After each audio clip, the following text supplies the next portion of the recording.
Hello friends and welcome to the YouTube channel of Modern Shrines, the English monthly magazine. Today we are here at the Foreign Correspondence Club and today we will be talking to the President of FCC, Shri S Venkat Narayan. First of all, sir, we are very thankful that you are giving us time and you are talking to our channel, to the Modern Shrines.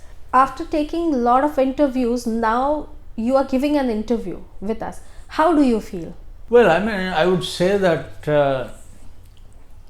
it was a golden era of Indian journalism when you had people like Indira Gandhi, and it was a pleasure talking to her, interviewing her, traveling with her all over the country, and it was very fascinating. And unfortunately, in those days, you didn't have too many television channels. Only Doordarshan was there. So wherever there is some press conferences going on, you didn't have, dozens of TV crews coming and, fighting with each other to spare, that kind of stuff. And they were very civilized people. I did not agree with Indira Gandhi imposing emergency and all that. But the bottom line is she did a lot of good for India, it was her decision to go for nuclear explosion. It was she did, the war with Pakistan and creation of Bangladesh and making Sikkim a part of India and all those things. And unlike politicians of today, she was, very open to talk to the media, and she knew and she did a lot of homework. She read up about things, and she was not depending on other people.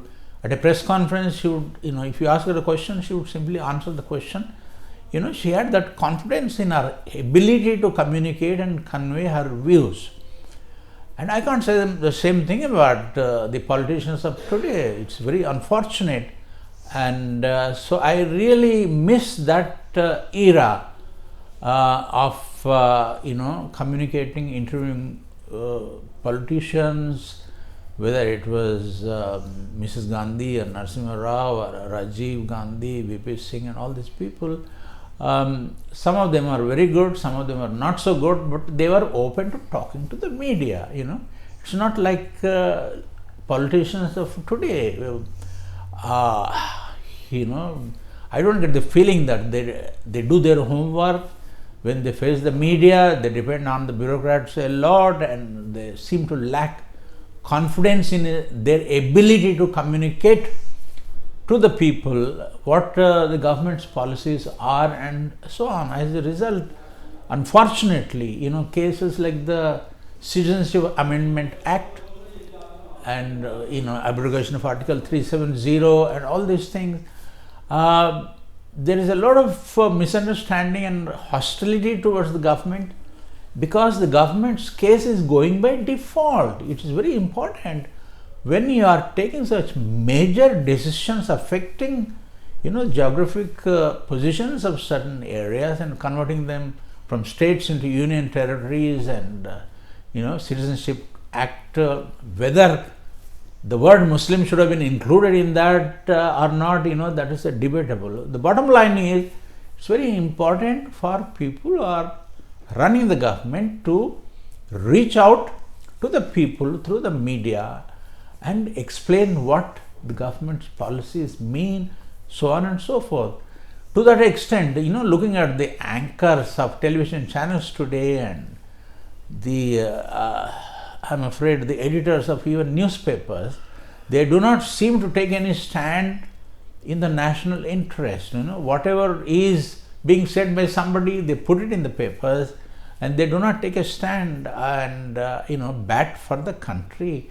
It's very important. If you want to educate your people, if you are an editor of a newspaper, an anchor of a news channel or something, it's very important to do your best to communicate the actual news about the importance of a particular decision taken by the government of India, and do not editorialize or take an anti or pro stance and all that. Put all the facts before your readers, before your viewers, and you said, how do I feel being interviewed? I mean, well, thank you very much that you have come to talk to me, but I really miss being in a newspaper or as a decision maker in a television channel to kind of make an effort to kind of communicate information and not to opinions so much. And in my opinion, if the media had played a responsible role, the kind of agitation that is going on all over the country against CAA and 370 and all that, I believe would not be there. Since we are talking about the free press and the journalism nowadays, my next question was actually regarding this only. You have been a journalist since 1968 and started your career with Times of India. Since then, since 1968, Times of India, now 2020, how far the journalism has come?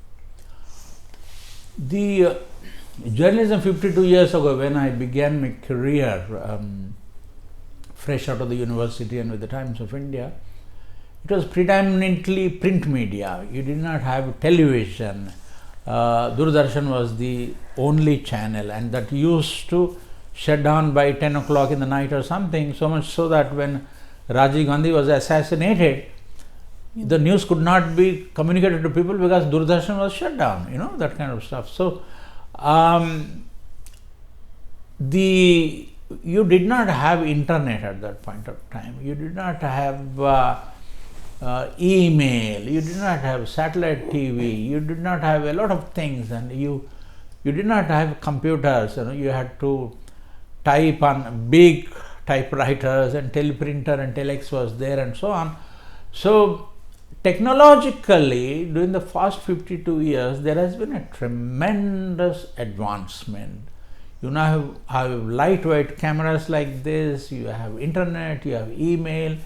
Social media is another big thing that has happened in the past 4 or 5 years. So it is a different ball game altogether. And just imagine, the world's largest democracy has more than 1 lakh of newspapers, magazines and periodicals, and nearly 1,000 television channels. I mean, no other country on the planet can boast of this kind of such a large print and television media. But I'm very sorry to say that people are none the wiser for it. In my humble opinion, newspapers and TV channels are not playing an important role, a responsible role, which they ought to be playing. It is their business to communicate the correct information to their readers and viewers, and then come up with their own opinions. But that is not happening, unfortunately. Anybody, a rabble-rouser, grabs attention on television and they keep showing it again and again and again, and the Kanayas and Azads and people are Ovaisis, for example, become heroes just because they are speaking so loud and talking about something, whether it deserves the kind of exposure, publicity. Nobody in the editorial departments of newspapers and television channels seems to be making such decisions. As a result, trivia occupies the front page of newspapers. Absolute rubbish makes it to the headlines on television. So it's a very sad state of affairs. So while the technology has moved forward, responsible journalism has not done so, and political parties are running their newspapers, TV channels, and business tycoons are taking control of television channels and newspapers and using them to promote their own interests by supporting whoever is sitting and running a state or the center, in the hope that they will get some advertisements, or they will get into the good books of the people who are running maybe they'll get some benefit or a Padma Shri or Padma Bhushan, that kind of thing, which in my humble opinion is very, very unfortunate. So thank you so much for giving us time from your tight schedule and talking to us. Thank you for inviting me to talk to your channel. It's been a pleasure. Thank you so much.